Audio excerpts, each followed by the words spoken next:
you any hobbies? I've always liked that question. Has success changed your life? Yes. Oh, when I plugged her in, she just blew up. How do you feel? I used to use my hands. He used to use his hands. We were just trying to write songs about prostitutes and lesbians, that's all.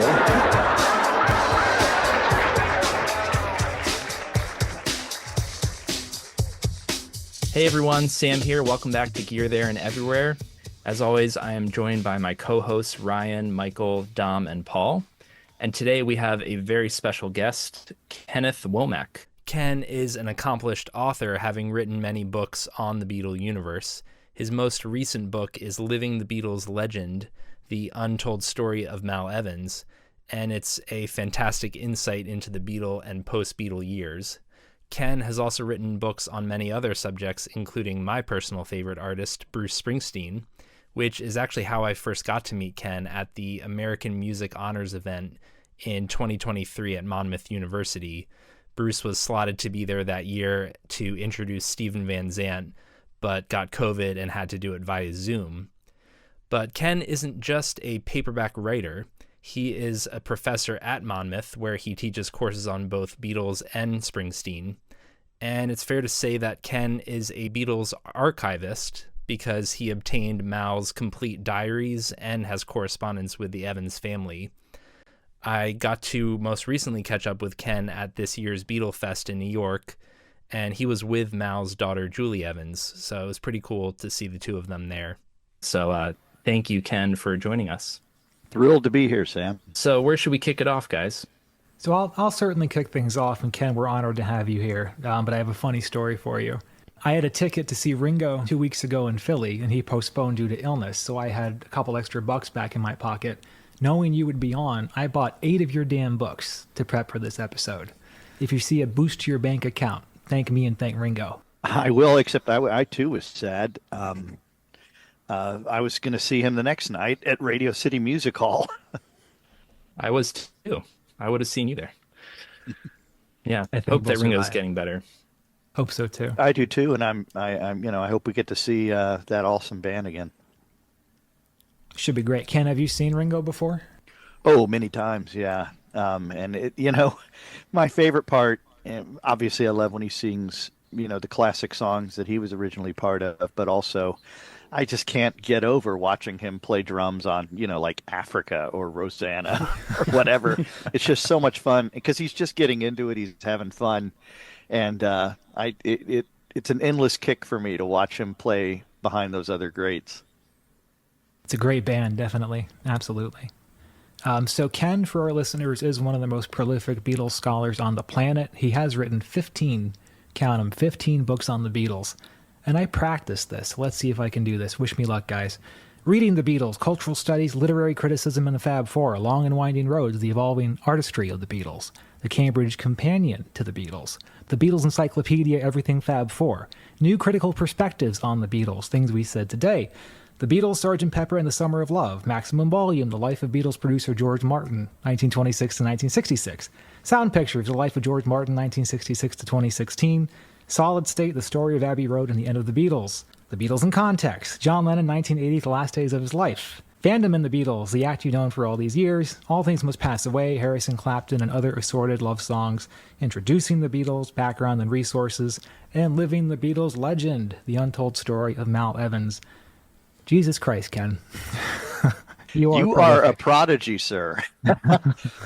This is all you, man. I can just read. Yeah, this was all you. We often say that we're supposed Beatles experts, but I feel like if there's anyone at this point we've had on who is, it's Ken.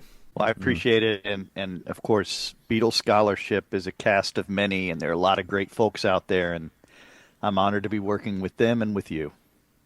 Well, that's a great transition because, Ken, I think you said in some past interviews that your fandom of the Beatles began watching cartoons when you were 11, and the Beatles cartoon preempted what you were watching.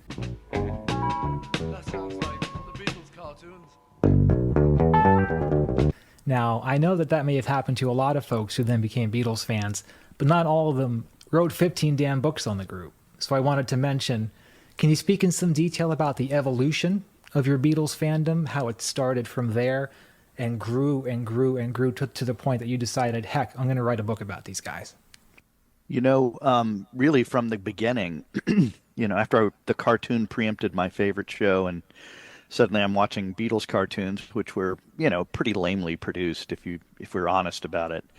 But the music was great, and I had, I think, the experience that thousands of kids are having right now as they hear the Beatles for the first time, and they're like, "Wow, where has this been?" Right? I mean, that's the shared experience. Anyway, my father, taking my new interest very seriously, worked in downtown Houston, and across the street from his building, he worked in the Shell building. Right across the street was the Houston Public Library, and this would have been 1977. So he went over and gathered up all of the books that they had about the Beatles.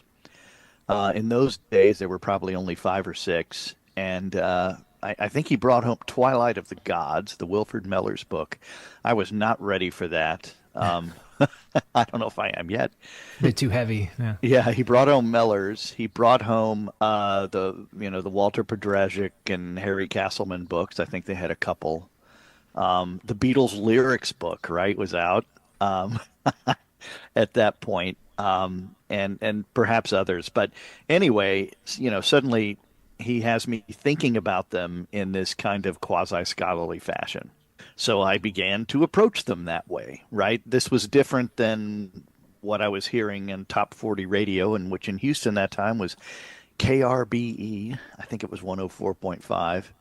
And, the Beatles were a cut above. It was obvious, even to my very young ears, that this was not the same kind of music, right, that was top 40.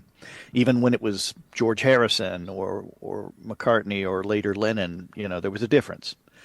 In any event, that's how my approach began, and I really stayed with thinking about them in that fashion. I didn't have the word for it yet, but what they were, of course, was the outlier. They're still the outlier. I was I was talking to a member of their team the other day, and we were discussing the band, and I said, you realize you work for the outlier. This is not everybody's experience. You are in a very rare air. And so I always wanted to accumulate more information about them, not trivia. I don't think Beatles scholarship is a trivia game, right? A lot of folks will treat it that way. I'm sure you guys like me have been on Reddit, right? And the next thing you know, somebody's trying to drag you into some debate about minutia. I think that they're far more interesting than reducing them down to that kind of base level or basal level. Anyway, fast forward many years, I'm listening to lots of Beatles music. I'm loving it. And eventually I graduate with my doctorate. I'm one of those cases where I went away to school in 1984, and I never left. And right on through this moment, didn't take any summers off or anything. I've always been involved in university life. And when I earned tenure at Penn State, which is, of course, publish or perish, as the saying goes, I was promoted on the same day I was appointed as head of a very large administrative unit at the university. And I thought to myself, you know what? I'd really like to write about the Beatles. It's about time we elevated our thinking about the scholarship of the Beatles.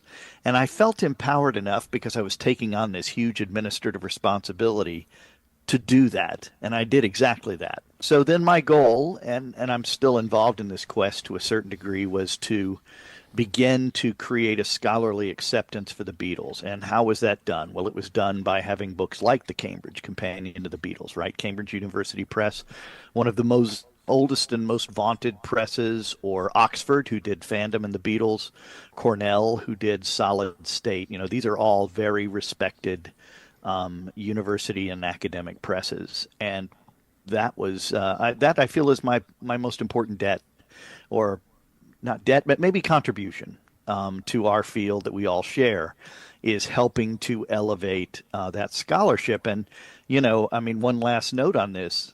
None of this is possible, I believe, without the pioneering work of Mark Lewison in the 1980s. particularly, I mean, the Beatles live was very important, but certainly the recording sessions.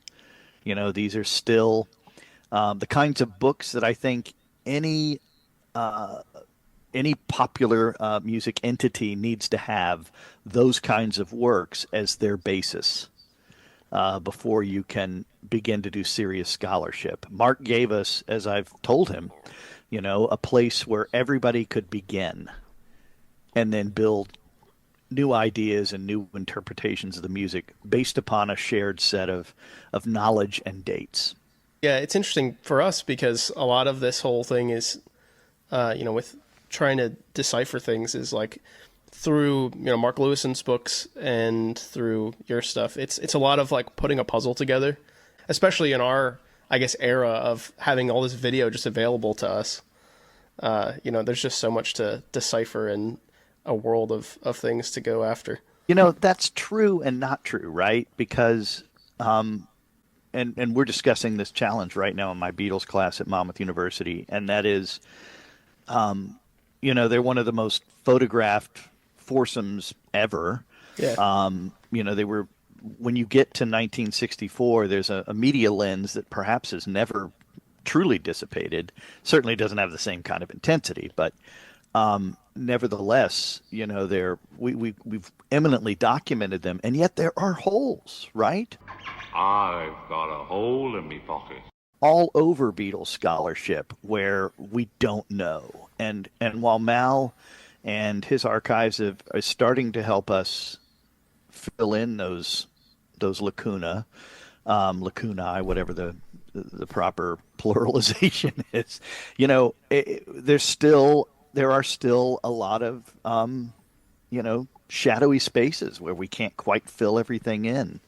And part of it, of course, is that for the first several years, we didn't understand why this was so important.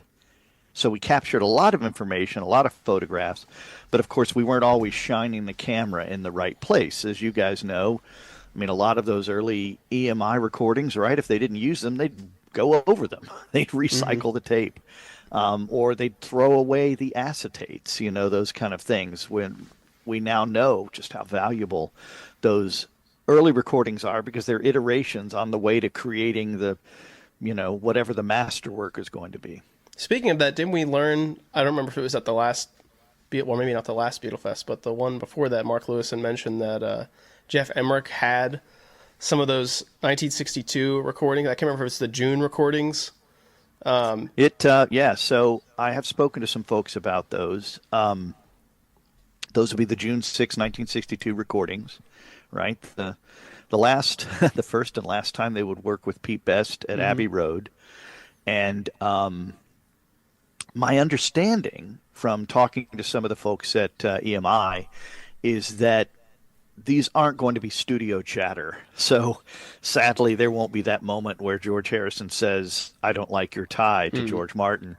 But, supposedly these are from that session and that Jeff has had them all these years until, of course, his death. Yeah. I don't think that custody battle is over yet, by the way. I know that folks were called on to testify and to try to arrive at the truth, but I don't know that we know that answer yet. Speaking of hot leads, do you know anything about when Mark Lewison's book is finally coming out? Yeah, I don't have the first clue. I love what he does, but he is painstaking, and of course, as detailed as that first volume was, I don't even know how you do volumes 2 and 3 because it's exactly the issue we've just been discussing. There is so much information, right? I think we all owe a great debt to him, but I don't ask him anymore. I have every confidence that he's going to blow our minds with several new discoveries. That's for sure. And I was very proud that one of the first stipulations I had when working with the Evans family, and they gladly complied, by the way, was that I could then immediately share everything with Mark too, so that he would have access to that material and could properly place things in different kinds of contexts, and being the great person he is, he is maintained confidentiality about that material, but at the same time, he was pleasant and kind enough and generous to Zoom with me a few times and make sure I was going in the right directions. Yep. So Ken, I have just a couple more introductory questions, and then Paul has one as well. Then we'll hit some heavier topics. But you've written about a few major subjects: Mal Evans, George Martin, John Lennon, George Harrison, the Abbey Road album, the Sgt. Pepper album, and even some books that span their entire career. If you had to pick kind of one Beatle topic or subject that fascinates you the most of all of those, what would it be and why? Well, it's one issue, and it's why I teach my course the way I do every fall. And it's simply working to understand how this miracle happened, right? A band, these guys, who, by the way, I subscribe to the theory that they are not geniuses.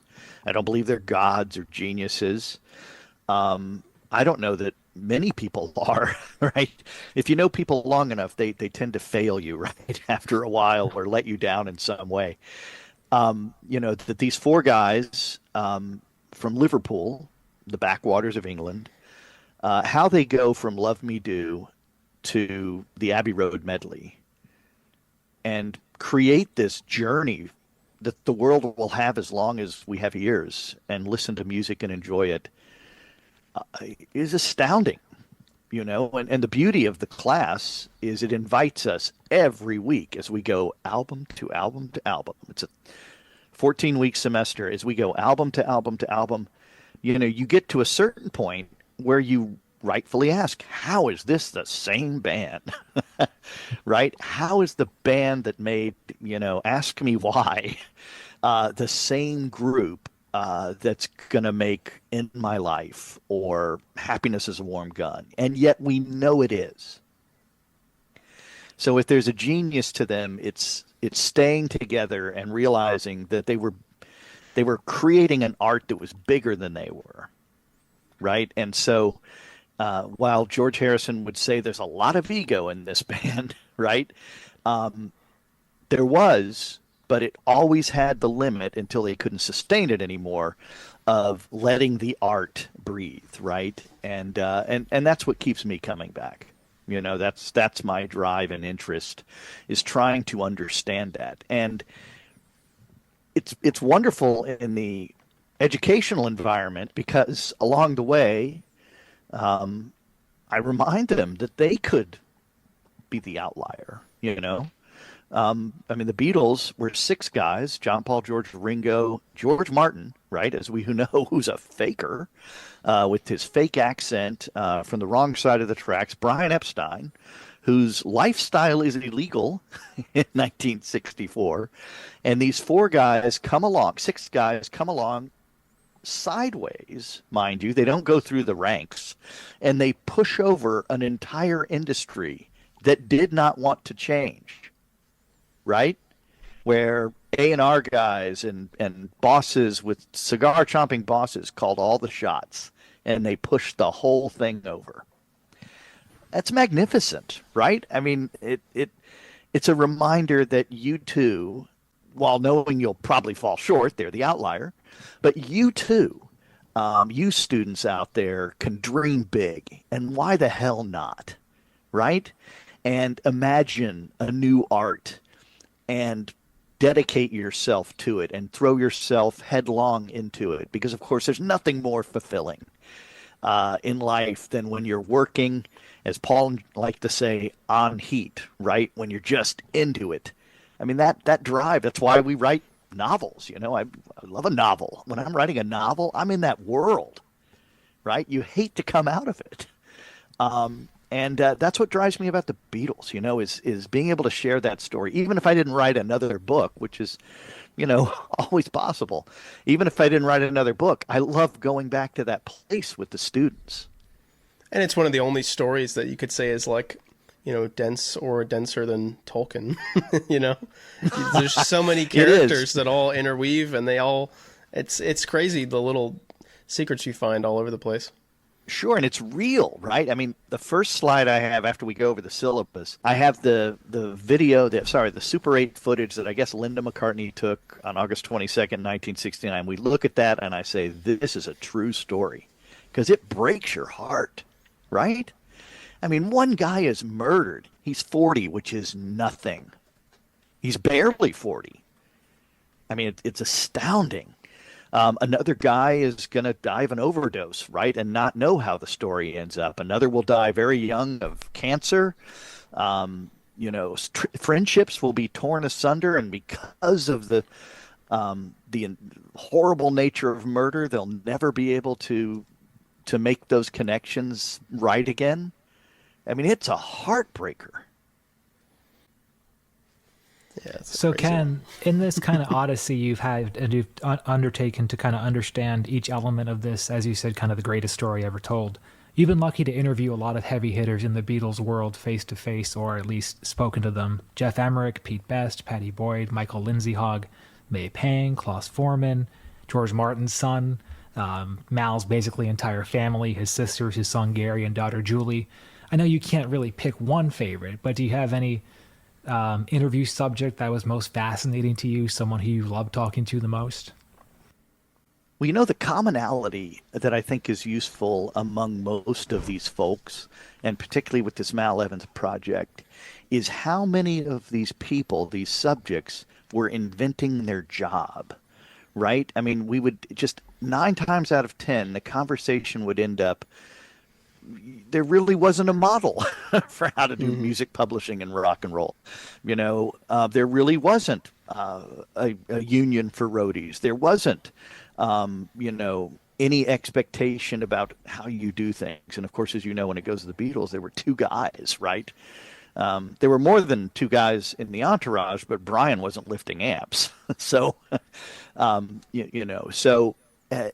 the commonality is that kind of issue. What's interesting about the Beatles story, it still seems so new, and it's certainly, it's post-war, so it's modern, but at the same time, right, they're making all of this up as they go along, which could be an advantage and a disadvantage. I guess the folks I like talking to the most are the ones who remind me of that initial feeling, right, you get when you hear this music for the first time. And I guess teaching my class allows me to sort of do that by proxy. So one of my favorite guests is a great guy, Klaus Foreman, right? I mean, Klaus is amazing. And there's a little snippet I play. He was on my podcast some years ago, and I have a little snippet I play in class where he tells you about the time he heard this sound coming up from a club. And it changes his entire life. I mean, those moments, being able to share those kinds of experiences, those are the ones I like the most. They're inspirational. Was there a subject that you've always wanted to interview but haven't quite gotten to yet? Besides us, obviously. Well, I mean, obviously you guys. I don't know that I feel that way. I mean, I'd like to talk to everybody I possibly can to get their impressions. The danger at this point, and I'm sure Mr. Lewison wrestles with this constantly, is we're only working on current versions of memories, right? So, I'm so glad Paul and Ringo are still with us, right? But how good is their testimony at this point? Now, they'll tell you that their testimony is the most important. They were there. But there's a big difference between being an eyewitness, 60 years later and being able to open a page in a diary and get somebody's impression from that day. Like it or not, one has more veracity than the other. So, I mean, that's the dilemma with all of this kind of work. Is occasionally, it's actually more often than not, you will have different set of circumstances, and a person is just damned and determined that that's how it happened, and yet the evidence says that it didn't, right? It didn't happen on that day. I can't bend the calendar, to make your memory fit into that slot. And so that's one of the biggest challenges when it comes to this kind of eyewitness testimony. I get more out of those conversations when I'm able to understand maybe how something felt, right? Maybe what the impression of the atmosphere was. That's why, you never pressure Klaus to tell you which day all of that happened. Mark Lewison's probably figured it out, but what it felt like is far more interesting, right? I had a boss who once told me that people don't remember necessarily what you say, but how you made them feel. I think history's a lot like that too. Like dates and exact figures might not always translate, but feelings do sometimes. Yeah, absolutely. Yeah, that's good. That's very good, and I would subscribe to that too. Maybe I could ask a question that's sort of a juxtaposition to this one, which is like, like you said, it's hard to know if you're getting accurate information from these people, but if we could verify that and say you get one day in the Beatles timeline to go be a fly on the wall and like solve some mystery that you wish you knew the answer to, is there a day there that you like just absolutely like, oh, I gotta know what happened here because this doesn't make any sense? Yeah, I don't know. There'd be so many, right? Where if you had that kind of freewheeling time travel, you would allow yourself to go to certain spaces where you could clear something up. The person who just loves the pure joy of their music would trump that and would go to the day that they did the guitar solos, right, on Abbey Road. I would want to see. I think I know there's differing testimony on that. You've got Jeff Emmerich, who has one thing to say about it. Had a good conversation not off the record, but after I'd done my book, Solid State, with Alan Parsons about it, where we talked about how those solos were constructed. And so I would like to have seen it for myself, right, to understand how that was made. The various box sets we get do not clear that up at all.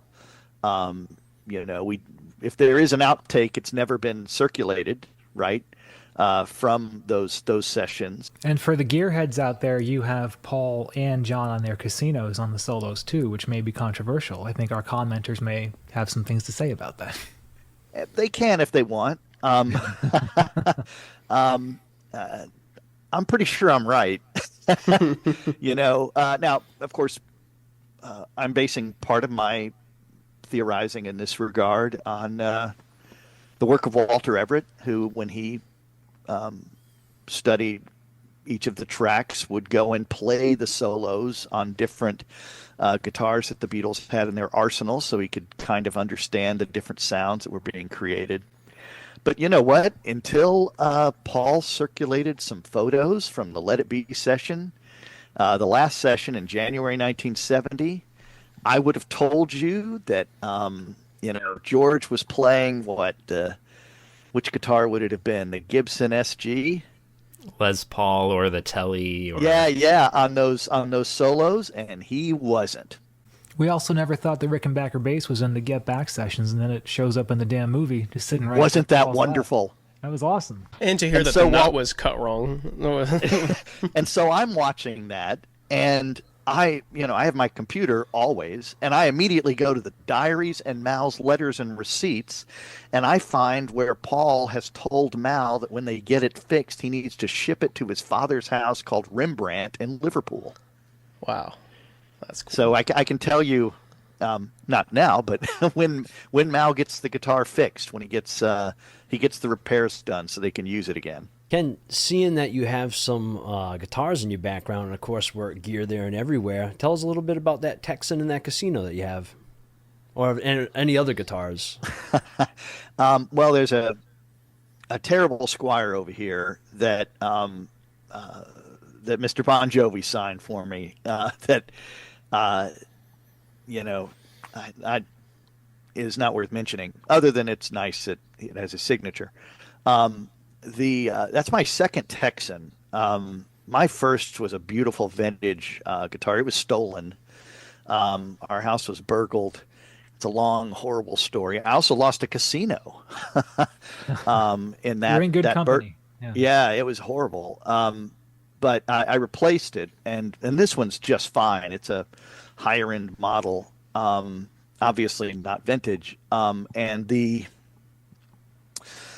casino the is one of the John Lennon models. You know how there were two levels of casinos. There was like the starter John Lennon casino. Well, this is the higher end one, so it's a beautiful guitar, plays wonderfully, excellent tonality. So those are the ones I have here, and the beauty of having them is we just finished a Hard Day's Night this week, so next week is Beatles for Sale, and then I'll start bringing in the Texan we'll talk about yesterday with Help, and then the Casino is such an important guitar to the Beatles sound. Yeah, and that casino that you have is really nice. That's that limited 1965 run where they made 1,965 in the Sunburst, and then same amount in the natural color. Those are beautiful guitars. Yeah, Ken, we had the same one. Had to show mine off. Oh, very nice. We'll have to jam one day. That's beautiful. Yeah, those are great instruments, and when you understand that they're essentially jazz guitars and they use those flat strings, we can talk about in class the versatility of those instruments, and technology, right, is such an important conversation when I'm working in that environment, because they're constantly, part of their drive and ambition, right, is to have the right kinds of instruments to create the sounds they know they want, or at least the ones that are in their heads. We'll hit some more fun questions about playing guitar towards the end. But before we do that, let's hit Mal Evans. I'm sure we're all dying to ask you a bunch of questions. Ryan, did you want to hit it off? I heard you were asking a question. Can I start with two questions, or a question and a statement even? Well, yeah, there's that question I said about like how densely packed is, and I actually haven't read the book yet, so maybe you answer this pretty early on, but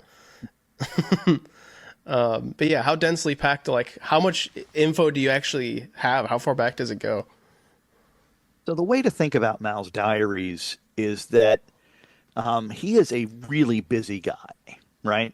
So I was having a ball when we watched Get Back when it premiered on Disney Plus, because I could go into the lyrics that he was writing out for Paul and find them on occasion. That's crazy. While Paul's reading them, I'm looking at the page. And if you could see Mal scribble something out, I could find the scribble. So, artifactually, they're very interesting in that way. And he's a pack rat, so he'd keep receipts and he'd have this and that. But it is a very balkanized archive, in the sense that, January 1969, he's not writing much. He is busy. He's putting in full days at Twickenham. So there's very little written in the diary. It's mostly an empty month. Now, fortunately, he decided to write his memoirs in 1975, which is only a few years later. So that's as contemporaneous as just about anything we have. And so Mal created what I call the 1975 notebook, which Gary Evans saved. It wasn't an actual notebook where you could hold it up, but it was about 150 pages that Mal kept together and that we created just to make sense of it all, singular PDFs, right? So here's the 1975 documentation where Mal goes over every aspect of his life. And so we're able to then collate these ideas. But then other parts of the diary are really dense, like Sgt. Pepper. So 1967 and 68 are extremely dense because they spend 700 hours in the studio in 67 and more than 1,000 in 68. So Mal is sitting around for 13 hours during those sessions, unless somebody needs tea or socks, or Mal has to go out to Guitar City and get new strings or whatever in the middle of the night. He's got time to sit there and write up eminently more detailed notes. And the same thing will be true with All Things Must Pass and Living in the Material World, and like the Plastic Ono Band album and the Ringo album, because Mal's sitting there with nothing to do, right? And so he takes a lot of notes. It really depends on the time and the period. When it's dense, it's really dense. Sometimes it is just pure fact, right? Blank, blank, blank. This happened, this happened, this happened. Sometimes he's using it as a list. We are leaving for America, tomorrow. I need to get these things to Heathrow, right? And so he has a whole list of every kind of paraphernalia, you can imagine so that they can go do another American tour. Other times he will have a lot of information about Gary. He's in love with Gary. I mean, Gary's the reason he starts writing the diaries. So, sometimes you feel like you're reading Gary's baby book. So that's part of it too. But then he also supplements the diary by having, for example, the 1966 notebook, which is, so now we're into Revolver, right? And the 1966 tour. So, that's where you go for information about 1966 because that's where he recorded it. He writes an entire manuscript about 1965. So, a book that was, I don't think anybody knew about till we told them last November that Mal had written that. And the intention always was to have his story and then slip 65 into living the Beatles legend. So I guess what I'm trying to say is it's all over the place. He's a very busy guy. He wants to capture all of this information, but he's not always doing it the same way. So the one thing I really had to learn before I wrote the book was, where do I go this month, right? If I'm writing about Australia, Mal's diary's useless, right? Because, except for a couple of key facts, he really didn't do much because he's working every day down under, right? With those impossibly large crowds, the largest crowds I guess they'll ever see are down there. And, so I have to go to other parts of his archive to find the information. And then yet you do Sergeant Pepper and basically you just flip open 67. He actually bought a bigger diary that year, and there it all is. In the book, you get the sense that Mal is such a human. He has so many faults, and he's struggling with his marriage and with his kids and trying to be a father. And even in some of those diary entries, he says some cryptic stuff about how he's feeling and about, this isn't the diaries, but he left some notes around that were letters from different women on, when he went to America, which I think ended up getting him in trouble. I could be getting those facts wrong. But yeah, it's really interesting. Sometimes it's just purely fact dates, but then sometimes he says something about how much he misses Gary, or you really just, you fall in love with Mal in the book, but you also are like frustrated seeing it play out. Well, that's for sure. And, we dedicated the book to Lily. She was alive when I finished. But I told Gary from the get-go, he would say, maybe we should dedicate it to this person. I said, nope, it's your mom, buddy. Nobody suffered more for this story than Lily. And, she did pass away right before publication, but it was always going to be her. How she stayed in that marriage as long as she did is a real testimony to her and her toughness, because he gave her every reason to ditch him over and over and over again. And you're right, he's flawed, but and we all can be flawed by our appetites, but he really allowed them to control him, didn't he? I mean, he obviously had at some level deep insecurities. I mean, we all do, but clearly he did, and he was, I guess, trying to work some of this out while touring with the greatest show on earth, right? And some of that is very tough to read. I'm happy that you can get to the end of the book and still like Mal. I think we do. Maybe it's because, if we were honest, we'd have to wonder what we would have done in all of those situations, right? Those are not the real world. Those experiences, that's an outlier too.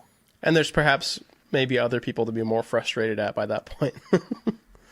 Maybe so. There is that really cryptic moment around 67 or 68 when he starts saying things like, I wonder if I'm writing this diary knowing that people might read it someday. Very You subtle. know, Maybe I I mean, could monetize this one well, day. not necessarily that, but how much should I be conscious of what I'm saying and how I'm saying it, right? So in the diary, there are, as we'll see when we put out book two, there are some admissions he makes where you have to kind of decipher a drawing and you realize, oh my God, he just admitted this horrible thing. But you have to find it in the drawing, right? So this is a scoop right here. Wow. So there are moments like that. But then in his manuscript that he's working from that 75 notebook, he will admit all sorts of stuff that never makes it into the diary, where you're like, dude, do you want people to know that? But he must have, right? Because he was very painstaking with everything, including how, of course, he wrote that manuscript in 1975. He had a woman who acted as a steno. They recorded everything on cassettes. He dictated what he wanted to say, and his dictation looks almost exactly like the final manuscript. I mean, so clearly it has a lot of authority, right? That document. It kind of boggles the mind, but of course, his ending, which I believe he had been imagining for a long time, everything ceases at that point. It's a controversial ending because, in a way you're saying that Mao, maybe he wanted to go at that point. Maybe he was almost, wishing that someone would just shoot him. And guns are kind of a theme throughout the book. He had an obsession with fame, definitely, but guns, he, got him in trouble in the end. Yeah, I every now and then somebody will catch something and they'll give me an idea about where I could have written something better or make a correction. And I love that. And I keep lists so that we just put out a new edition in the UK, the paperback. I made sure that everything I knew was corrected. I mean, they were little things sometimes, maybe a slight issue of fact. But the ones that kind of crack me up are when people write me and they'll say, he didn't die that way and you're wrong.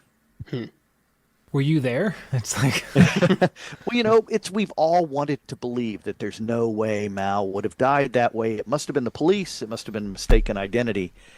And there is no truth to that. I was believing that, frankly, until my very first conversation with Gary in 2020, right after he asked me to do this project. I said, so tell me about the end. What really happened?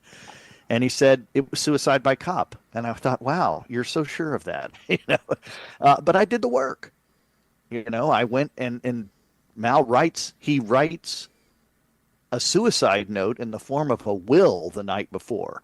And that's kind of a telltale sign right there. it's a big clue. It's a big clue. I got the police reports. The gun was loaded. It was a working rifle. It was not an air gun. It was Not gun. an air gun. I can't make it be an air gun, for anybody. Did he have air guns at times? Yeah. Mal had a lot of guns. He had a sword. I mean, he was enthralled with the Old West and with weaponry. I mean, isn't there, if I'm remembering, there was a moment making one of the Beatles albums during the late period where he actually brought a kit and he's building a gun while they're in the studio. He mentions, I remember when I was watching the Get Back for the first time, he actually mentions a shotgun, being a policeman with a shotgun at one point. I can't remember what the context was, but he's making some joke. Yeah, he was besotted about firearms, right? And I can't change the facts. The facts are abundantly clear.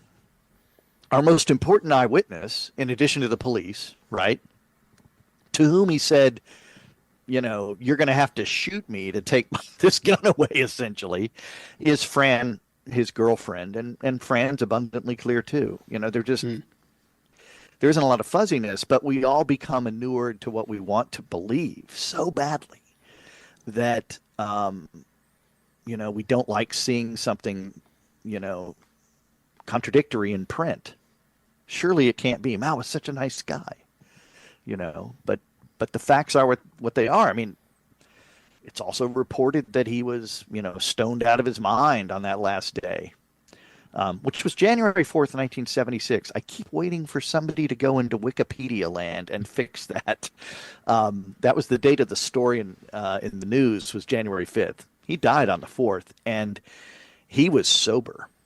The toxicology is abundantly clear.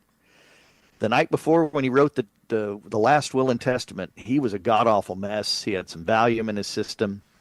But the next day, he knew exactly what he was doing. And it had probably been his plan for a long time. Probably from the moment that Lily knew he wasn't just at California for another trip that might last 6 weeks or 2 months, that he had shacked up and actually was living with someone who had a kid. Did you get to have conversations with Lily before she passed? I did not. And Gary and his sister allowed me to write up questions for her. By then, the dementia was just too thick, and I was unable to really get anything other than sort of nonsensical responses about ice cream, I remember at one point. So that wasn't useful. But Julie had her own archive at home that has been amazing and has paid off so many dividends. And it was stuff that Gary didn't have. It was letters that his mother had kept from her relatives that were extremely germane after Mal died and helped give me a map on how to understand, all of the machinations, right, by the press and the publishers and Harold Lipton and all of that. And there was also an interview, a very in-depth interview that she gave to a British journalist around 2004 and then wouldn't let her publish. And I have the whole typescript. It's about 25 pages, and it's a gold mine. I mean, everything's in there. I would not. The book would not be the same without that woman's work. It's amazing. Well, just to go back to possible corrections, I know we all hate to be corrected. We get comments about corrections all the time, so I hate to do this to you.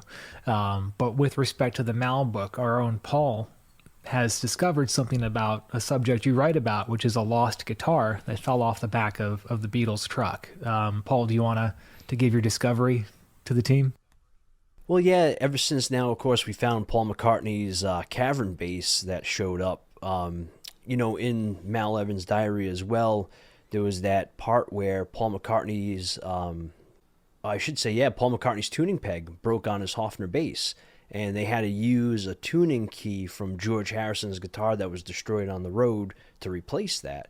But of course, now with Paul McCartney's bass being found, we have the opportunity to see what that key actually is, and it's a Tennessean key. So we are pretty much all convinced now that it was the Gretsch Tennessean that was smashed on that fateful night.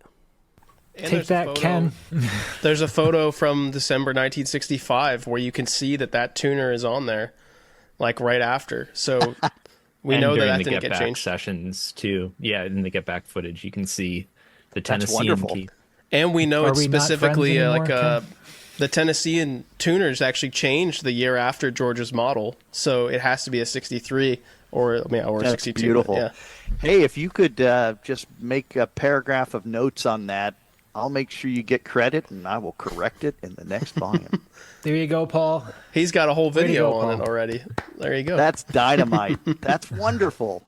Yeah, and that's why this stuff is valuable. Of course, while Mal is pretty good resource, part of his problem was he's coming at this from a guy who was at best a scratch guitarist, right? That's great stuff. You had mentioned receipts. Is there a chance you're going to publish any of those receipts or any of those logs that he had written about, say, what equipment was going on in the planes and not when they were traveling?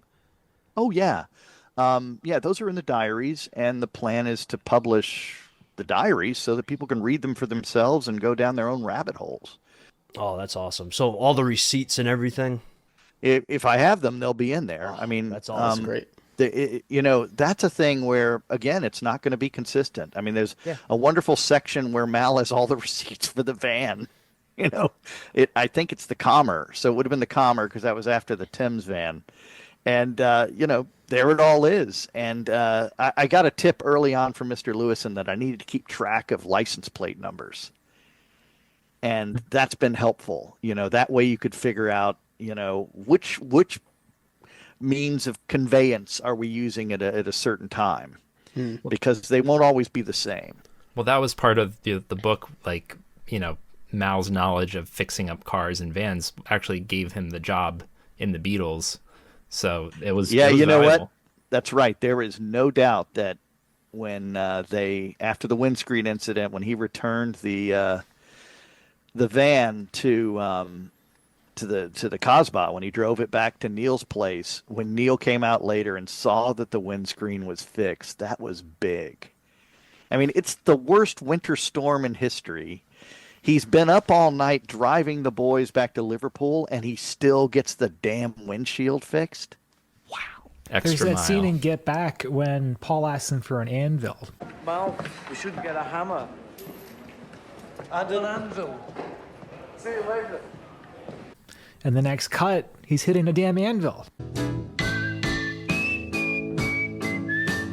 Like, the dude was prolific, yeah. He could handle it. I wish I could say where for exactly that was from. It was a theatrical shop in Twickenham that he rented that.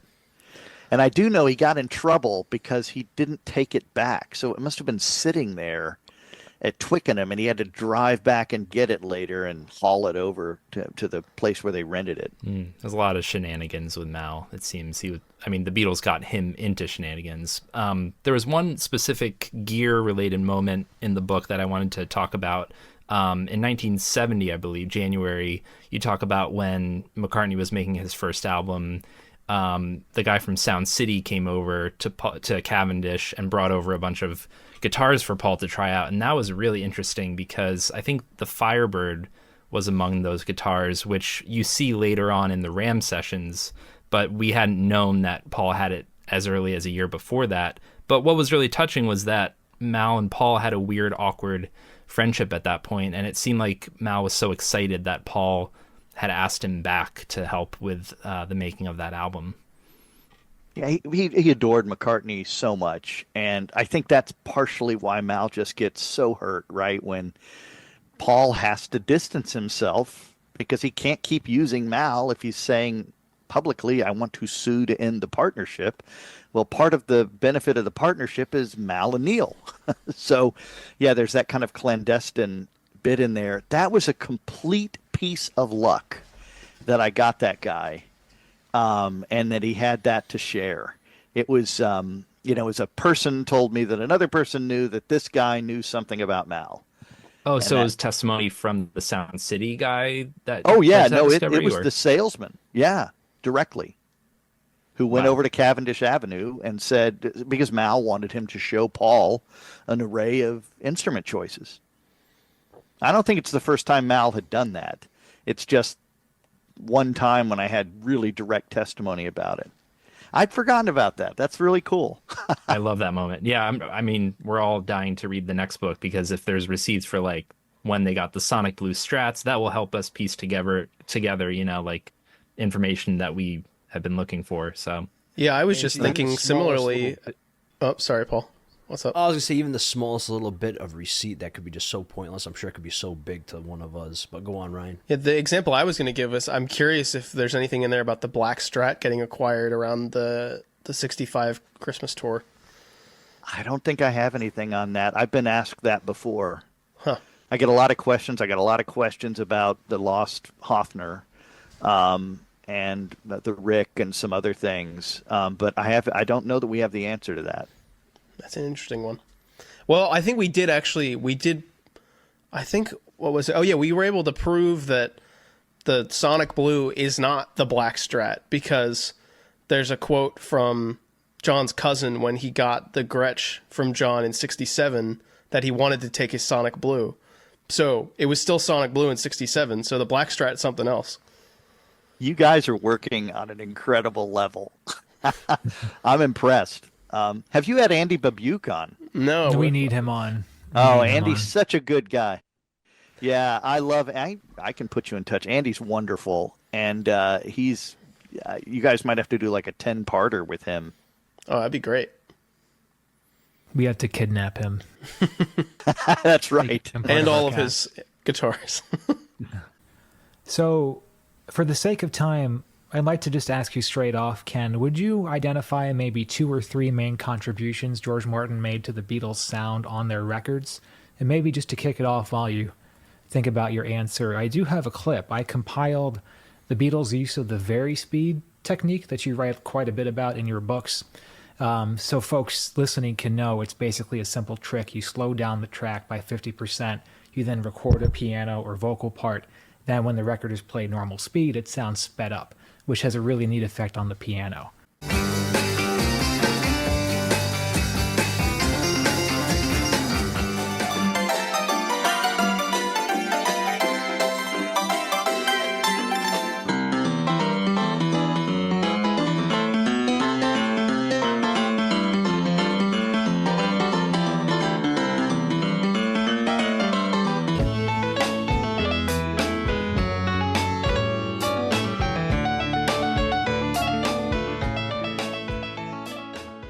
So I saved the best for last, obviously.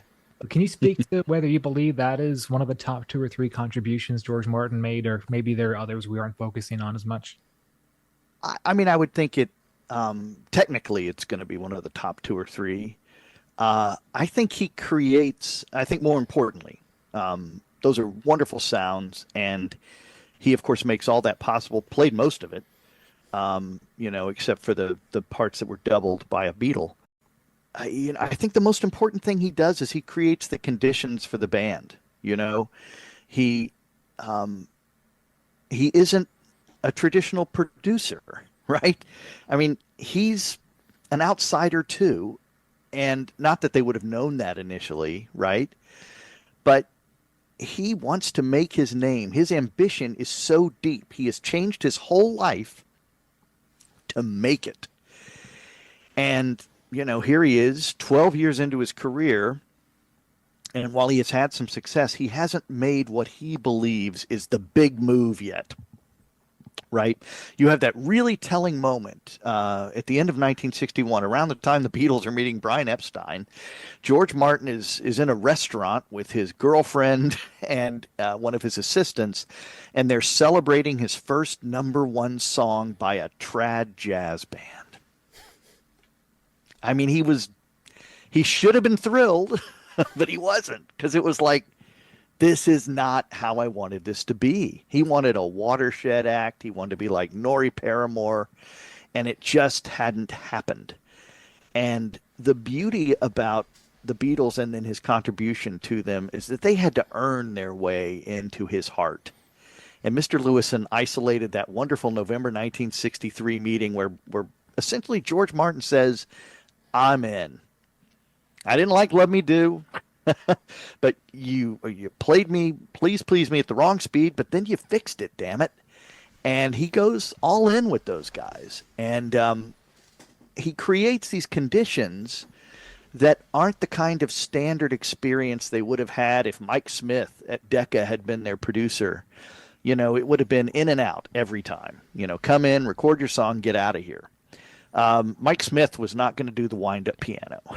Mike Smith, was not going to say, after about a year of working with these guys and realizing, damn, there's something special here. Let's leave the tape running, right? Remember that?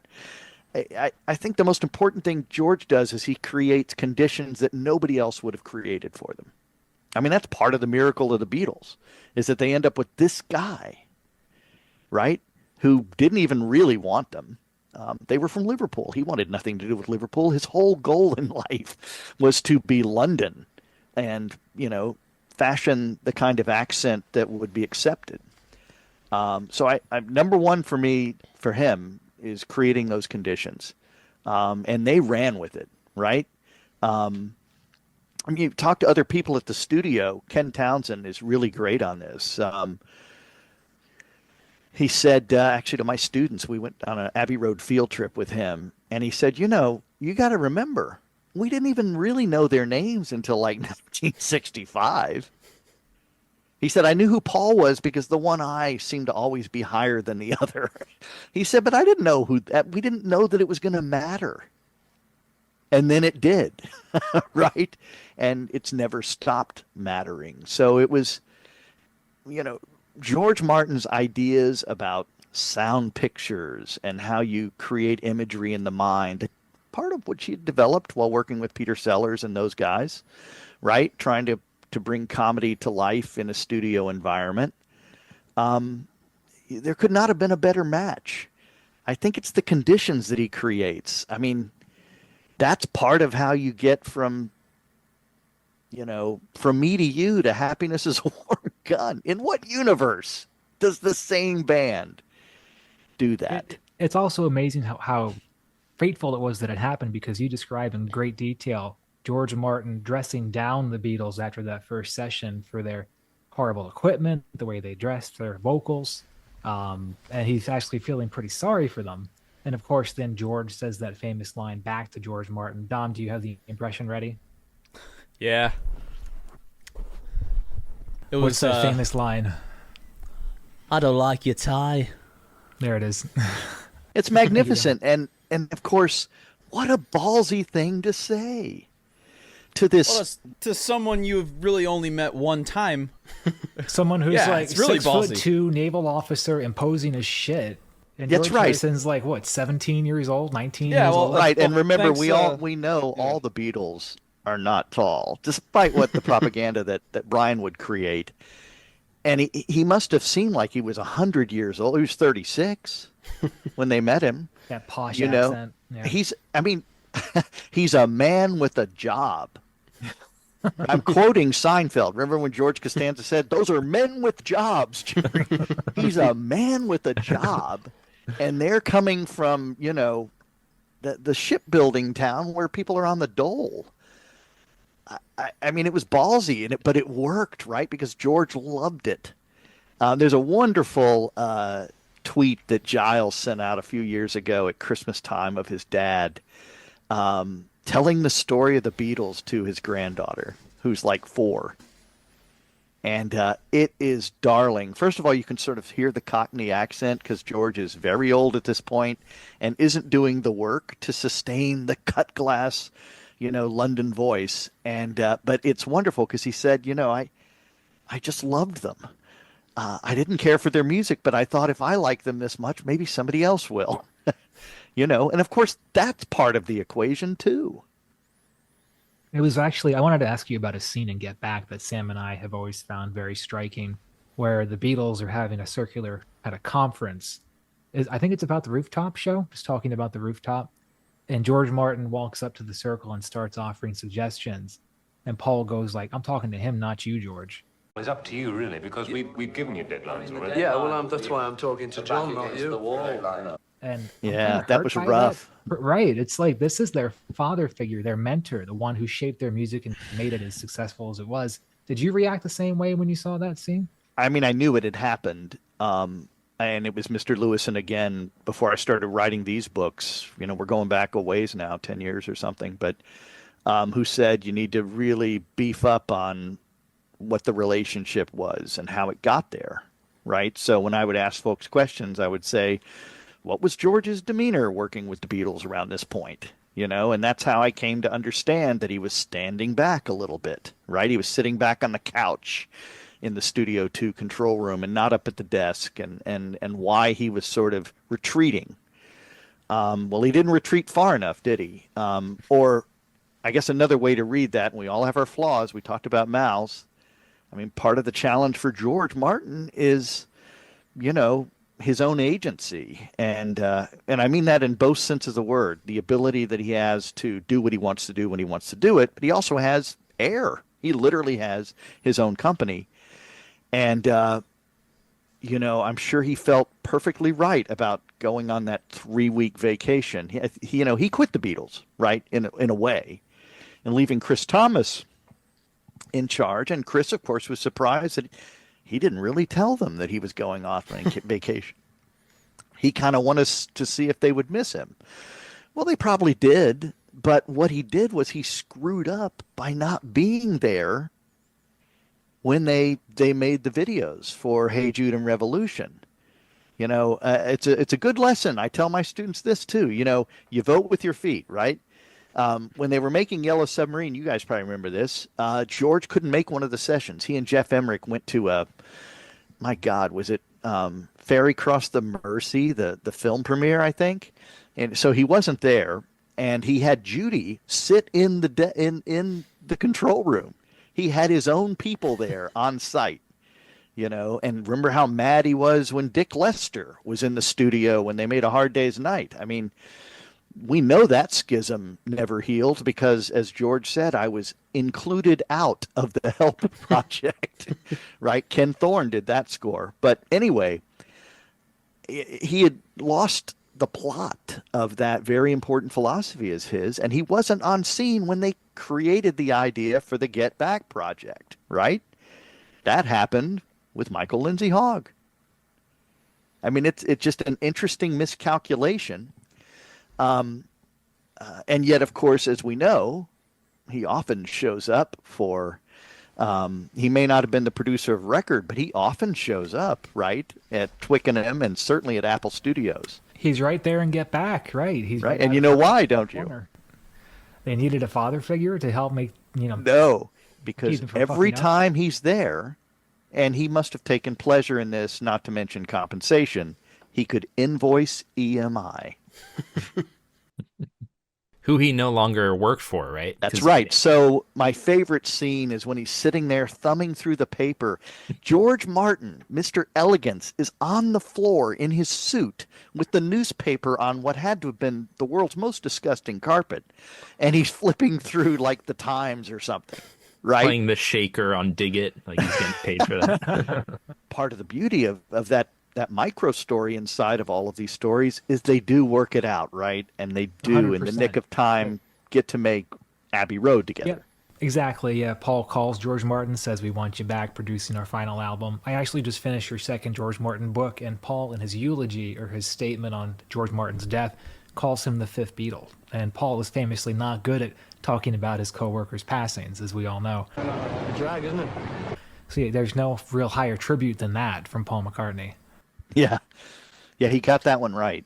I mean, there were times when he was the third or fourth Beatle, right? Mm-hmm. I mean, he's their only session musician for a long time. His own commentary suggests that he's not feeling as connected to the band, but there are many great moments during the White Album when he plays the piano on Good Night. I mean, that stuff's fantastic. When he's working with Ringo. I mean, there's just so many heartwarming stories. But he's an essential ingredient. We're not talking. I got somebody argued with me once at one of my talks. They said, would it have been the same without George Martin? I said, of course not. I don't know that we're talking about the Beatles without George. I don't think we are. I don't think we're talking about the Beatles if they don't make Abbey Road. I had a question, though, because you wrote a whole book on Abbey Road, and Michael brought up a good point that Paul said intentionally this is going to be our last album. But there was an interview that was recently discovered after Abbey Road was made where the Beatles were talking about their next record. Do you think that they intended to make another record? And do you think that Abbey Road really was intentionally the final one?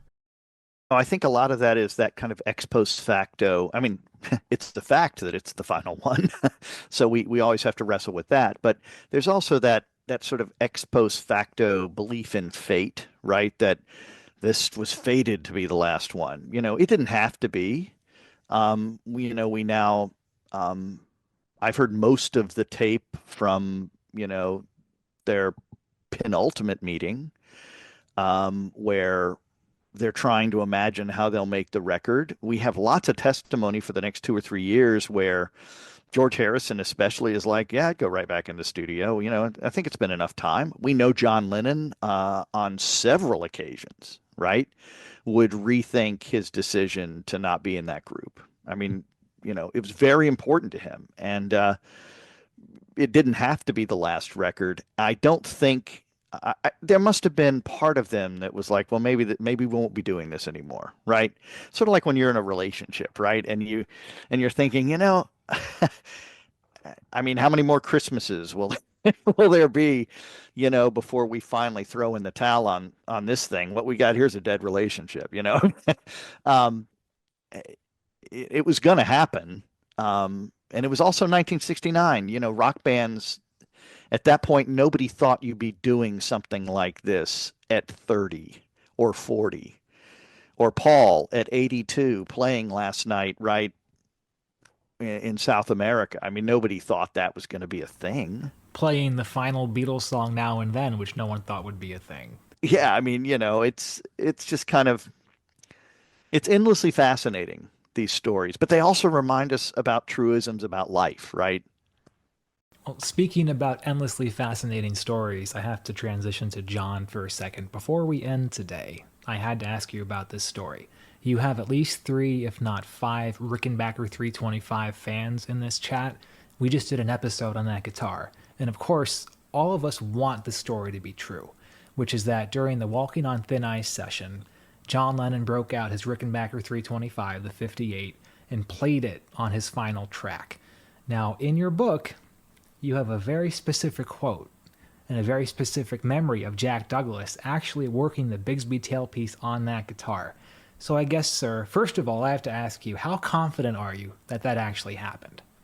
I am not 100% confident that that actually happened. I wish to hell I was, because like you, I want so badly for it to be real.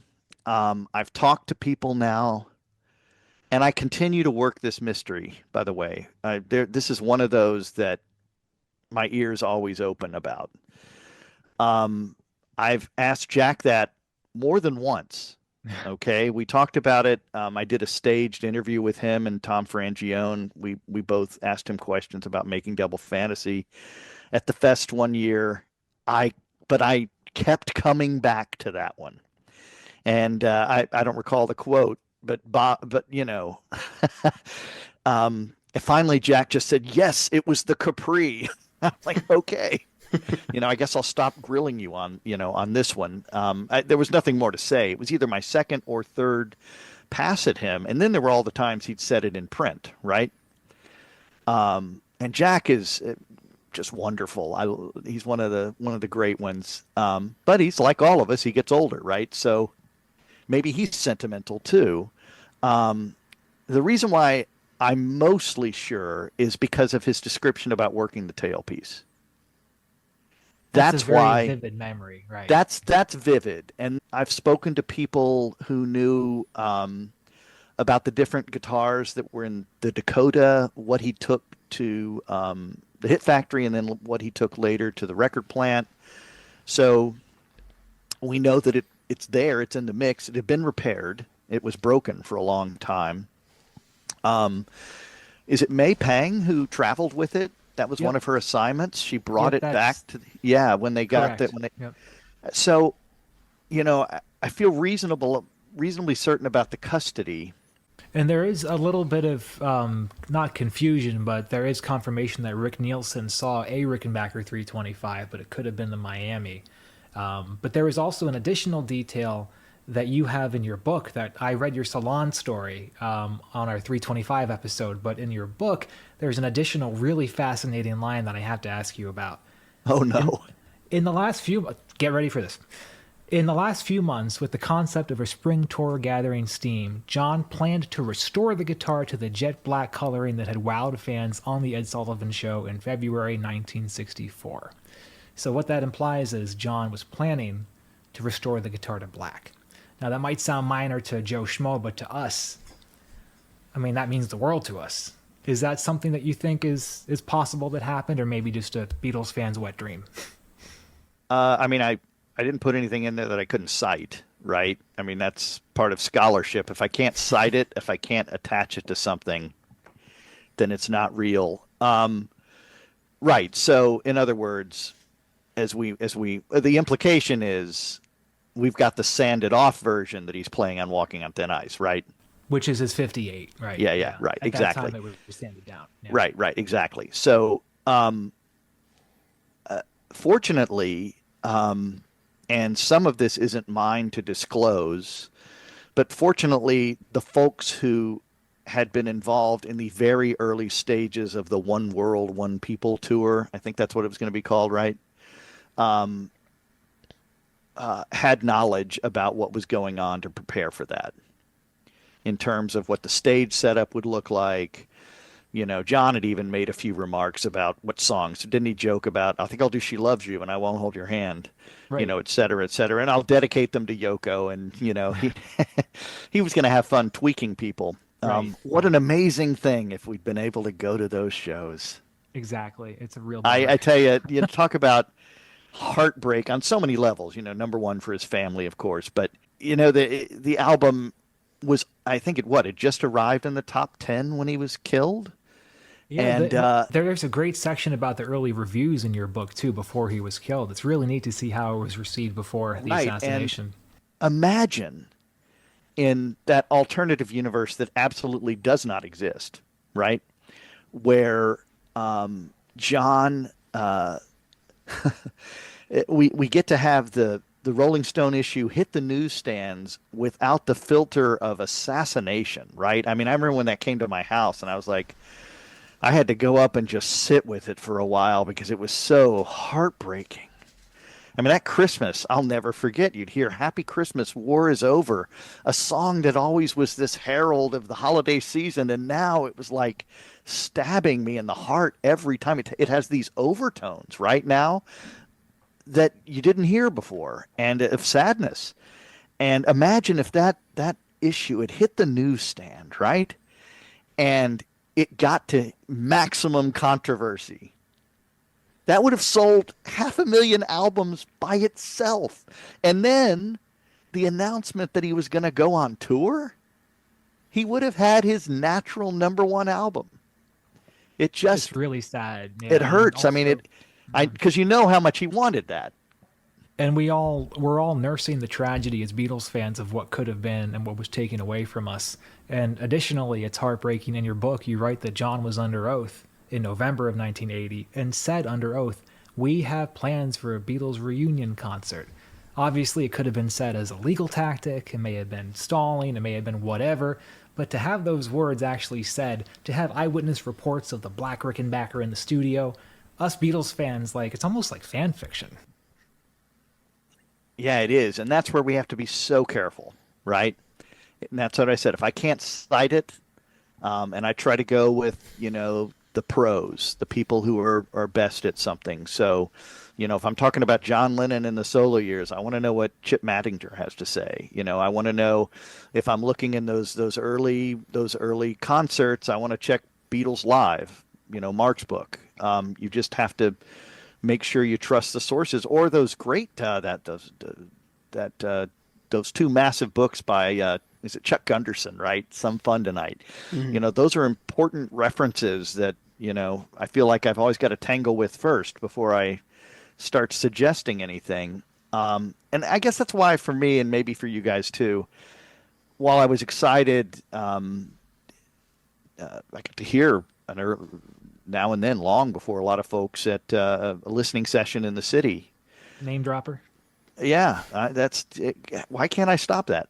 You know, and but it was an amazing moment, right? To be able to know that this thing's about to come out to the world, and to hear this pristine separation that, you know, had been created. But then to hear all of this, and you're right, fan fiction about, ooh, it must be John talking to Paul across, you know, I think we go too far with that because we want it so badly, right? But what it is wish fulfillment that can't stop the insidious nature of murder. You know, murder stopped everything. And it was so kind of cold and dark and violent. And these stories help us in our grief process it and come out whole and positive. That's right. And our grief has never stopped on this. I've said this more than once. John's passing, I think, is worse every year because we can understand the totality of loss. We become older, right, as people, and we recognize what it means that you didn't get to see your kids get married or, you know, what have you. I mean, all the totality of that is just painful and madness.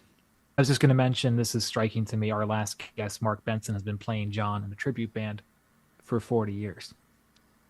He's been John Lennon as long as John Lennon got to be John Lennon. It really puts his youth and short time with us in perspective. Yeah, that's right. Wow, that's heavy. Right? And I'm 37. I haven't accomplished a damn thing. I don't know how he did what he did. Well, and right, and you're 37. You have almost consumed as much life as he did. Exactly. Yeah. I mean, that's, that these are heavy thoughts, right? I mean, these are weighty issues. And that comment from Paul, and we know it has veracity because he said it not too long afterwards. I'm just glad that we had a good conversation the last time I talked to him, that it wasn't somebody slamming down the phone or offering some insult. I mean, imagine how he hangs on to that, as any of us would. It actually gave me some peace of mind, and it's something that I've always wondered, and I think a lot of us have wondered, that your book answered, is when was the last time all the Beatles were under one roof together? And maybe this is something that was known, but to me it was a revelation. Where did you discover it? And by the way, in the book, it's at Friar Park for Pattie Boyd's birthday, March 1970. And it was, thinking about John and his passing, it was so nice to hear that the last time all four of them were under one roof, they went to the caves in Friar Park. They had a great time. It was a great party. And somebody said, this is a real magical mystery tour. It was just so Beatlesy and funny and made me so happy to hear that. Where did you discover that? Through Mal's diaries?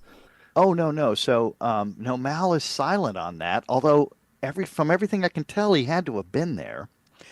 I got that from Chris O'Dell, and whose memory is very good.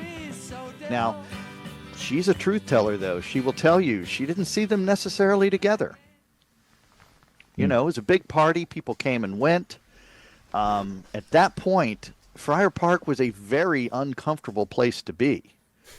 I mean, I have photos that'll be in the next book that Mal took on the first day there. And there are blown out windows all over the building. I mean, it's terrible looking. And George is in the foreground, sort of walking away like he's about to buy the money pit, which is true. I mean, right? It's so fascinating. So do we know if they talked, if they had any kind of meaningful interactions? Who can say, right? People come and go at a party. We can say for certain that they were there together on August 22nd, right, 1969. I like to believe, but again, Chris is a truth teller. She will not tell you that, I saw them all over there in the corner. I think they were having birthday cake, or they were all writing new songs. Yeah. Yeah, I mean, that becomes wishful thinking. But just even the possibility that they would be on good enough terms to all show up under the same roof, I guess, gives us a little hope, even if they weren't all hanging out together. I mean, I'll tell you why it's possible, because Paul hasn't made his announcement yet. That's true. I mean, so we'll know when we get volume 3 from Mark. All the answers. Well, it's important work that you and him are doing. Like you said, with Lily Evans passing and George Martin's passing, these stories become harder and harder to solve. Although the cavern base was definitely a fun one recently. What did you think of that whole discovery? I couldn't believe we had a satisfying answer. I didn't think we were going to enjoy, right, that kind of resolution. Honestly, for me, the cavern base thing, it led the way to the Tennessean discovery for us, which was even more crazy than the cavern. Because, my favorite mystery, and it's solved, of course, so it's not a lingering one, but I loved when Mal was on that crazy search for the guitar in the early 70s. Yeah, it's crazy. Lucy Les Paul, yeah. Oh, you my write about God. that in the book. That is just nuts. I mean, Cher's involved at one point. They were thinking of getting a mob involved, like a hit squad. It was crazy. Went to, did I don't think I included the part about the Playboy Mansion, did I? No. I don't think so because the book was too long. It was 212,000 words. It was too big. And cuts had to be made occasionally. And there was this great part where they don't know where the hell this guitar is. But think of how they knew how important Lucy was, right? I mean, there's no doubt by that point. And they were robbed by Pandora, who I now have her real name. I didn't have it then, so I have all of that information, her background, but by then she was just this whacked out, acid casualty, right, essentially. And they go somehow they think they need to meet somebody at the Playboy Mansion. And of course, Mal would like to go there. That that certainly fits his taste. And they're with Cher, and Cher is driving the car, and they go to the Playboy Mansion, and I think Harrison's there too, and she pushes the buzzer at the gate, and she said, "Let me in." And they were like, "Well, we're not bringing guests in." She goes, "It's Cher, damn it." And of course they're like, "Well, Cher, okay," because she's Cher. There's a fellow making a documentary about this, and the Mal story, and I said, "You've got to bring this to life. It's just slapstick Mel Brooks kind of stuff, where they're running around trying to find this guitar." I mean, even the way it's stolen is so ludicrous. And they get it in Mexico, right? Well, I'm wondering, like, how many guitars is he then responsible for having lost or having been destroyed? Because it's at least 3, right? There's the J160. Right. And when the Beatles disband, it's not like they come back and grab all their stuff. And like when you break up now, you gotta go and have the ritualistic. I'm gonna clean out my drawer. I'm gonna do this. That didn't happen. And you got that great scene, and I think I did keep this, where they need guitars on one of Ringo's film sets, and Peter Frampton's there. Yeah, that was crazy to see that. Mal goes to the trunk of his car, and he just brings in these Beatles instruments. And I remember when Peter told me about it, I was thinking, why does Mal have these guitars in his? Have they just been in there when he's taking, the rabbit to the vet? Or those are guitars that some of those are worth $500,000, priceless. Yeah. Yeah, I mean, and they're in Son of Dracula with Ringo Starr. Right, and then they probably went right back in the trunk. Right. Well, I don't actually know for sure. Was Mal responsible for the J160 getting lost? John's J160? Yeah, I think it was stolen. But I just don't know when, so I know roughly. But my read is, and you guys know the gear 100 times better than I do. My read is somebody lifted it in that case. The way it just was there and then it wasn't. Yeah, I have the quote here. 1964, following Christmas break, in which Mal had the pleasure of returning to Lily and Gary for a brief spell, John's guitar went missing. A 1962 Gibson J160E Jumbo Acoustic Electric. The guitar had already enjoyed a storied past. John had played it on a few classics. The nearest Mal could figure was that the Jumbo had disappeared after one of the Astoria Theater shows in January. Mal received a severe tongue lashing from John, no surprise there, especially after it had been suggested that perhaps the roadie had misplaced the guitar and simply did not want to admit that to his employer. He says, "I fairly got it that day." It's such a shame they resprayed the area that had gotten ripped off the finish. 'Cause I don't know how the heck John ripped the finish off with his pick so much in like a year. It's crazy. Dude could strum, man. Yeah, dude was really strumming. He was going. Remember, that's the wrist that played All My Loving, right? Mm-hmm. I mean, I can do this for a couple of minutes, and I'm like, oh, okay, time to rest. A thing that's sort of funny to me, like a little segment of audio that we have that I'm just really glad we have, is it's during that Think for Yourself session where they're joking around, and I can't remember if that was for one of the Christmas discs or something. But you can hear John and George, and they're talking about whatever. It's just, rehearsing for the session. And then George starts sort of jokingly complaining about how George Martin keeps asking them questions during the session. And he goes to like a little whisper, and he says, "Yeah, I think Ron Richards is available tomorrow." But like, it sort of shows how close their relationship was, that, he was going to be joking. Cause like, you can tell from his tone, he's probably not serious about that. Like they're going to stick with George for at least in that period anyway. But that's right. It's a great teasing moment. Mm-hmm. Yeah. It's just one more reason, right, why this breaks your heart, this story. I think, obviously the murderer denied the ability, so many things to happen for close friends and family, right? I mean, that's the first level of suffering. But it hurts me that Paul and John couldn't be 75 together, sitting somewhere and saying, damn, we did this. To be old enough to have, that safe space where you can say, what we created, that's, amazing. It's remarkable. And that was stolen from them, Yeah, I mean, it's in some ways a miracle they made it as long as they did. Because, I mean, like there's any number of things that could have gone wrong. Like Paul almost drowned on vacation at the Canary Islands in '63. I don't know if there's more details about that, but that's just a crazy statement. Yeah, I mean, life is, right? Life is, to quote Iris Murdoch, the philosopher, chancy and huge.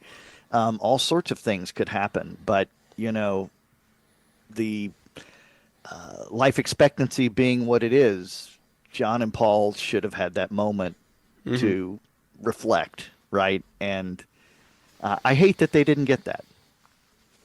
I actually already asked Ken this question, but maybe since he has some new, developments lately, on the back of the Mal Evans book, he's carrying some guitars. It looks like a Stratocaster into Abbey Road, and looks like about 1970, would you say, Ken? But you didn't know what this was for, what session this was?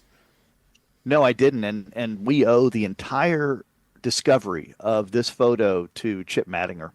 He was looking for some photos to try to help out, and he found that one. It had been mislabeled, that it was George going into Abbey Road, and he said, wait a minute. And, he got me in touch with the licensor, and I got right on that. I mean, what an amazing photo, right? It's Mal in his element. Yeah, and the Stratocaster has the back plate is off, which was something that George did with the Bangladesh guitar. So it's very mysterious in many ways. Yeah, so it's hard to date that one. And actually, it's not in the book. Mr. Lewison found the photo of Mal on his first day. We now have that. Wow. When he first started, he's there very clean cut and suited up and ready to work in August 1963. So that'll be in volume 2. That's great. One last kind of thing to wrap up what we were talking about with some loose holes and missing bits of information that we might never know about in the Beatles' career or anything else. I feel like a lot of it is out there, and it's kind of something I touched upon in episodes in the past, but it kind of goes back to, there's a lot of collectors out there, and there's a lot of people, of course, that favor the fact that they have some kind of rare, Beatles picture or something that they hold on to that the rest of the world can't enjoy. How do you feel about that, Ken? Because I'm on kind of the face that if you have something that nobody else has of the Beatles, it's kind of history. It's part of something where it should be almost in a museum, and we all should have at least a glimpse of it, or be able to get to enjoy it. And I kind of think it's a little selfish that some people just hoard all of those pictures, all those entries that we could be utilizing. What do you think? Well, I feel exactly the same way. I mean, we're duty bound to share information, right? I'm right with you on that subject. I mean, by the same token, right? There are people in their private collections who have stolen artwork, by many of the greats, right? Like Degas, and Vermeer and folks like that the world can't see now, and that's that's just wrong. I mean, that's robbing art of its value.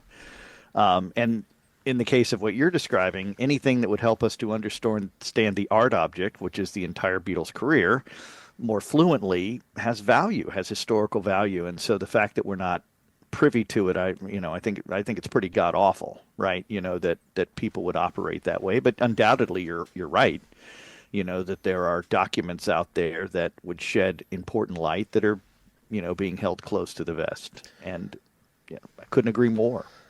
I wonder, actually, we can cut this out, but you're saying documents that are hidden. There's a document that Dom supposedly has seen and knows about that reveals something about at the Abbey Road medley, which is shows a purchase, or I guess it showed maybe it was an insurance document that showed the Fender Villager.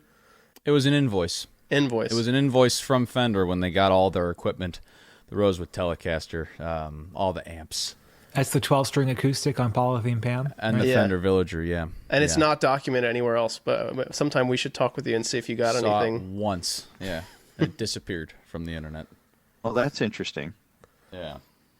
You guys are some serious sleuths. Oh, fuck yeah. I'll say. We do, sir. One day. Or we just have no life. We grew up with the internet. We got nothing to do but, look up our weird Beatles stuff. Like, I mean, of course we're going to find stuff. We aren't called Gear There and Nowhere. All right, so Ken, we like to close out before we allow you to have some final thoughts. We do a segment called 4 Fab Questions. And these are going to be fun, I guarantee it. So the first one is 3 parts. Your favorite Beatle, your favorite song, and your favorite Beatles song to play. My favorite Beatle, I don't have one. I need them all. They are the sum of their parts.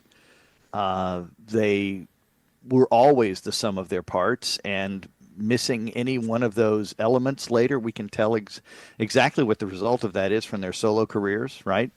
I would argue that the closer they are to the end of the Beatles, the better quality their material is, and it tends to wane as time passes. So, they're the sum of their parts as far as I'm concerned. And that's part of, the miracle of them. You said favorite song? Favorite song. I think... Don't say all of them. We're going to kick you off the show. No, I will not say that. No, I think the most important song is A Day in the Life. And maybe sometimes it is my favorite song.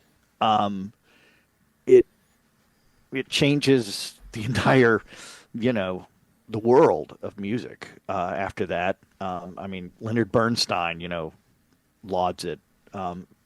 It is filled with drama and meaning and power. I think maybe the one I listen to most, I've mentioned several times, it's Happiness is a Warm Gun. I think it's the centerpiece of the White Album. It is magnificent in the various parts. You can hear the intricacy of its construction and the care that they brought to making that song come to life. It's an incredible expose on the 1950s and the world they were leaving behind. So probably those two are right in there. But, I think like a lot of folks, sometimes it's the song I'm listening to right then. Right? 100%, yeah. Do you have a favorite song to noodle with on the guitar? I love to play Here Comes the Sun because there's that part where it reverses on itself, and it's just brilliant. And I love the fact that I, can sit down and have just enough smarts to be able to play it. I love that bit. But then you've got all those wonderful fills, and licks that George Harrison would create in the early years that I love to play. It won't be long, right? I mean, it's such a sassy, wonderful lick. Or, the ornamentation and Please Please Me between the verses. All that stuff is just magnificent. Or She Loves You, right? That wonderful lick that George plays that connects the whole thing together. It's brilliant. What is the best book about the Beatles that is not one of yours? I wouldn't put any of mine. I think you've got to, even though Mark himself would tell you that, there are some parts that he's since corrected. The recording sessions is just magnificent. You read it and it overwhelms you with the amount of work they're doing. It gives you almost a real-time, not truly real-time, but a kind of real-time view of the creation of that creative arc, right? So I've gotten a lot of pleasure out of that. But I like the commentaries too. Tim Riley, Tell Me Why. I was just talking to Tim today. That's such a great book. Or the late Ian MacDonald, Revolution in the Head. I read that thing many, many times. He doesn't hold back his opinions. So I enjoy books like that a lot. I imagine that when Mark is finished with the trilogy, that'll be a new kind of standard experience. But yeah, I do like those a lot. It's quite nice to hear that you don't feel competitive with these other authors. You feel actually I've a told Mark kinship. many times, I mean, if it weren't for him, I wouldn't be doing what I'm doing. I mean, that's just a fact. He, he invented my job in a way. I mean, I'm very happy working on scholarship, but, he provided us with this bedrock that we can work with. I mean, I'm working now with my friend Ken Campbell, who also writes about the Beatles. And we just finished a book on Bruce Springsteen called Bruce Songs. And, Bruce needs that treatment too. He has this incredible body, 21 albums, right? 21 studio albums. He needs the Lewison treatment. He needs the recording sessions. That was going to be my next question, because Bruce is actually, for me, above the Beatles, which is, I know we're on a Beatles podcast here, but I have to ask, what is your favorite Bruce album or song? Well, I think Bruce would disagree with you that he's above the Beatles, first of all. I know he would disagree. Yeah. Wow, the favorite Bruce album. That changes. I mean, I teach Bruce in the spring. Springsteen makes sense. And of course, our university is very fortunate to be the home of the Bruce Springsteen Archives and Center for American Music. God, I love teaching The Wild, the Innocent, and the E Street Shuffle. Mm-hmm. It's a fun album. That damn album's perfect. I mean, and the playing is at such a high level, but then, of course, how can you not love Born to Run or Nebraska? And as far as the late records, I mean, the pleasure I've gotten out of Western Stars is remarkable. That album breaks your heart. You think that it's all this fun and games about the 1970s, and you've got these big vistas, right? It's like Dan Fogelberg and who else am I thinking of? All Glenn those Campbell guys. Glenn Campbell, exact. Gordon Lightfoot, that whole world. Harry Nilsson. And then you get to the end, and it's Moonlight Motels, and it just rips your heart out. It's just Bills and Kids and Kids and Bills. You still got it. Yep. I just saw him in Asbury Park at that festival, See Here Now. I was there too. I so glad that I went out on a Sunday and stood on that beach for a while, because there are a lot of reasons not to go stand on some beach at a festival with perhaps intoxicated people, right, around you. Mm-hmm. And by the end of that concert, I just had the dumbest grin on my face, right? I mean... Yeah. It's like seeing Paul McCartney come to Liverpool and play all the early Rare and hits do it exactly. The rest of the guys are going to kill me now. Since you're talking about other groups that need recognition, Oh, no. I have to mention the Hollies really need a book like this, and they did Sandy too. Yeah, I think they probably do too, because they've got such a long career. Fleetwood Mac absolutely needs that kind of book. Bruce. I don't think we really have the right book yet for Pink Floyd. Led Zeppelin. Those all deserve a book like that. That really delivers in terms of providing us, so they're entertaining, right? I mean, I think recording sessions is entertaining, but it also just has a lot of brute information that you need. I've been working on, I don't have access to all the studio stuff, but I've at least been working on something akin to a Hollies gear for the last 2 years, compiling photos. So very nice. I'm learning some new things. That's vital work. It's important work because it gives you a place to start. There's a very nice Sinatra book that does exactly this, that I have somewhere back behind me. This is a perfect transition to my next question, actually. There you go. Ken, what is the most significant unwritten Beatles book, the one that has not been written yet? Is there any topic, subject area that should be written but hasn't yet?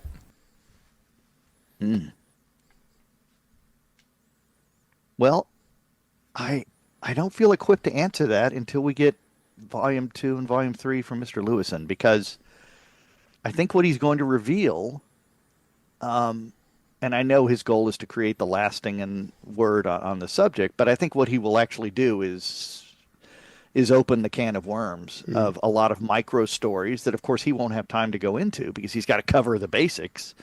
in several 100,000 words.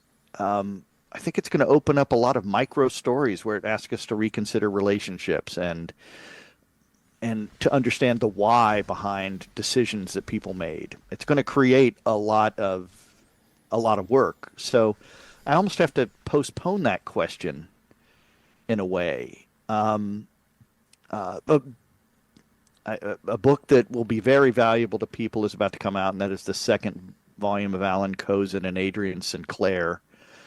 I helped out with a little bit of Mal material for them, and they certainly shared some information with me that was germane.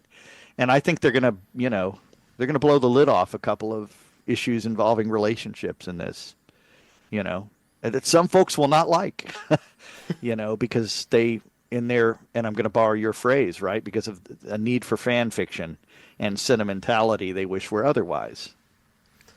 But we can't go back and see what happened if John had gone down to New Orleans, right? In 19.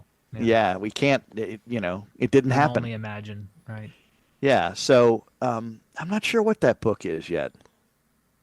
Is there a book you would like to write next about a particular Beatles topic or subtopic?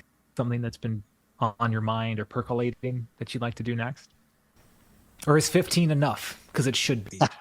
Well, too much is never enough. Anything worth doing, according to Mick Jagger, is worth overdoing. How could Mick be wrong about, anything? I'm working on a book right now with Jason Krupa called Beatles 74 about the last year in the partnership. We're having a lot of fun with it. It doesn't quite end for whatever reason, this book, but we've spoken to many of the contemporaries. A lot of great new stories to tell there. I'm not quite sure what's out there on the horizon. You'll have to keep us excited and waiting. I have to get through volume 2 of Mal first too, which is pretty soon I'll be working with the designer that HarperCollins will assign so that they can decide how the diary should look on the page, how the manuscript of Mal's final book will be placed, etc. So there's a lot to do. If you want to sneak us 5 free copies, you can take Sam's address. I'm sure we'll. I know how to get to Sam. I'd be proud to share that with you. All right, Ken, my final question before I ask you some final thoughts on the Beatles legacy, and this is about writing. One of my favorite tips for writers came from Ted Sorensen, who was JFK's speechwriter. And the tip was kind of an anecdote, which is he was walking down a pier one day, and he saw a sign that said, "Fresh fish for sale here today." And his comment was there was only one word that was necessary: fish. If you had one tip like that for good writing, for any type of writer, amateur, professional, folks like us, what would it be? Well, I teach writing. Half my appointment is in English, and so I teach our graduate students in the MFA program. And we talk about this all the time. And, the most important thing that you can ever do is create text. A lot of people sit around and talk all the energy out of their projects and aren't sitting down and working on them, right? I mean, the only thing that matters is getting something down on the page, writing something compelling that people will keep turning the pages and not stop and think, what the hell? And reach the end. The most compelling thing you can do as a writer is create the text. I was very fortunate a long damn time ago now, it's about 30 years, I had a graduate teacher who she made us write 200 pages in a semester. And I thought it was ridiculous. It was too much for one semester. I mean, that's a lot for a semester, even in grad school. But you know what it made me? It taught me how to be able to create text. It made all the difference. So I've got a lot of fears in the world, as we all do. That's not one of them. I'm not afraid of the page. So getting your material down is the most important thing you do. I like the concise life lesson about fish, though, too. That's good. Not bad, right? Yeah. So, given your pedigree, I'd like to ask you as our kind of final words, your thoughts on the Beatles legacy. And I'll ask the question, then read one of your quotes to kind of get the juices flowing. But My question for you is this: 100 years from now, when Paul is gone, Ringo is gone, and every original fan with first-hand experience of Beatlemania are gone, how will history remember the Beatles? And in one of your books, you wrote this: by acting as a bridge to the past, as a virtual conduit for their vast audience of listeners searching for a reprieve from the ills of an encroaching world, the Beatles espouse a sense of hope and promise of humanity and sameness in the face of an increasingly inexplicable present. Yet they also assert that we are complicit in our own destinies, that we must never abdicate the necessity of respecting otherness. And in the end, they sing, the love you take is equal to the love you make, and so it goes. It is a message that never fades with age, that never drifts into the shadows of obscurity. Would you say those are your final words on the Beatles legacy, or do you have anything to add to that? I think that's generally how I feel, right? I mean, how about that great quote from Kurt Vonnegut, right? About people ask me what makes life better and what makes me feel better about living. The Beatles. And that will always be true. You know, the people who find that spark, and there's no reason why they shouldn't be able to find that spark in 100 years if we haven't completely destroyed the planet, et cetera, you know, what we've written and the experiences of the first generation fans don't matter. What matters is, you know, you're 10 years old and you just heard Help. And you can't believe your ears. You love the music you've got going at the time, no doubt about it, right? You like some oldies, but that's different. You hear Help with those descending figures, right? And that booming chorus, it's amazing. That's not going to stop being amazing. And, you know, regardless of what we write and think, and regardless of the experience of first generation fans, the only experience matters is the one that's right in front of you right now. And that's the beauty of it, right? I'll have, I teach, I said it already, I teach Springsteen, I teach the Beatles. The students in the Springsteen class, I ask them this every semester, why are you taking this class, right? Because it'll allow me to feel closer to my parents, right? They like the idea that their parents love Bruce, and they want to get into it too. And a lot of them then go to the concerts with their parents, and it's wonderful. You know, the sentimentalist in me loves it. I ask the same thing to the Beatles students. They take the Beatles for them. You know, and here we are, 60 years after Hard Day's Night, and we're creeping up on Beatles for Sale. And I look out in class when I'm playing these songs, and half the class is singing along. I remember the first time my daughters heard All My Loving, which was probably way too late. They should have heard it sooner, but whatever. We were at the beach, and they both heard it, and they just looked at each other like, wait a minute. Right? And then they couldn't get enough of it. I've got this quote of Brian Epstein in talking with Larry Kane. I tell you, Larry, there's no other band. There will never be any band like them ever for eternity. They're the best. I say to you, Larry, here in 1965, that the children of 2000 will be listening to the Beatles, and I sincerely mean that. Dom, what year were you born? 2001. There you go. Case in point. That's beautiful, and you guys should have Larry on this show if you haven't. He's wonderful. Oh, let's yeah, Larry's great. And how about that quote, right? I mean, Brian's not even going to live to see the White Album. I mean, he's not even going to. It's amazing. He's damn right. Well, I think we should make him as a future friend, and I think we're all thankful tonight that we made you as a friend, Ken. This has been a wonderful episode. Come back anytime. Certainly. Absolutely. I might not be done your 15 books yet at that point, but hopefully I will be. Well, I will gush about the Beatles and the power and inspiration of music anytime you like. Well, thanks Wonderful. so much for coming along and giving us the inside scoop on some of these things and just being a fellow fan. Right back at you. This has been, I've learned a lot. And send me those notes on the guitar. Bye, guys. Take care. Have a great night.